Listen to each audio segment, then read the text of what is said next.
Well, tell me what you think the source is. Let's cut to the chase, because these calls tend to go kind of on a roundabout route. I think the source has to be something spiritual. Okay, then provide evidence that this spiritual thing exists, and we'll discuss it. Actually, if you provide evidence that any spiritual thing exists, that would be helpful. The fact that you're talking and breathing. No, we're not spiritual. We're actual physical things, so we're not proof that a spiritual thing exists. Okay, what powers that? What powers your movement? Energy. From the sun.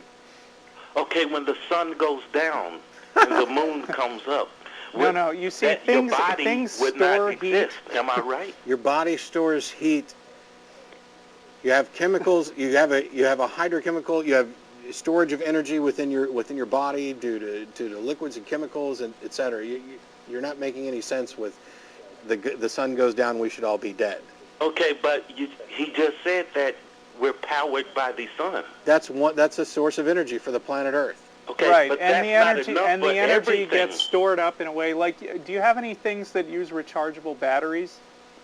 Yes. You know, you plug rechargeable batteries into the wall. They get power from the electric company. But after you pull the plug out of the wall, you've got these batteries which have stored up a charge, and they're not connected to the electric company, but they have a charge stored up that can power your, gizmos.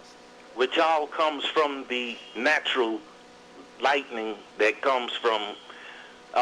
No, electricity doesn't all come from lightning. It's generated in a lot of different ways. Yes, there's ways that we have found to create this electricity. Your body creates electricity naturally. That's what moves all your muscles. So right, how do it gets how powered do you take much a shower like without being going into some electric? Oh boy.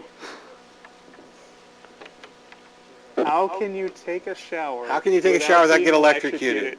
I don't know. Man. You're right. You've got us. You win. There's a God, and he hates me.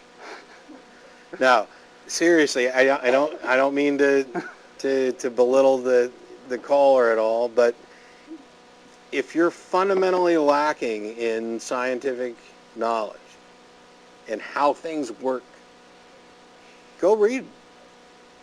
Hit the internet, stop by Wikipedia, do a search for something. HowStuffWorks.com. Yeah, that is a great site. Any number of things, because and this whole, if our energy comes from the sun and the sun goes down, why aren't we dead? I mean, there are people who watch this program who would prefer that I just hung up on those calls the second they started.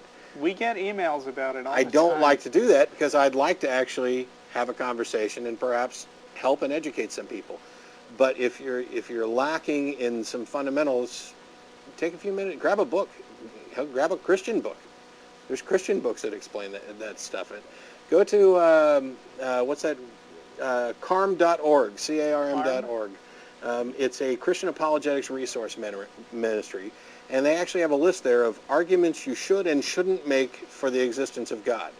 Mostly they have a list of arguments they want people to stop making.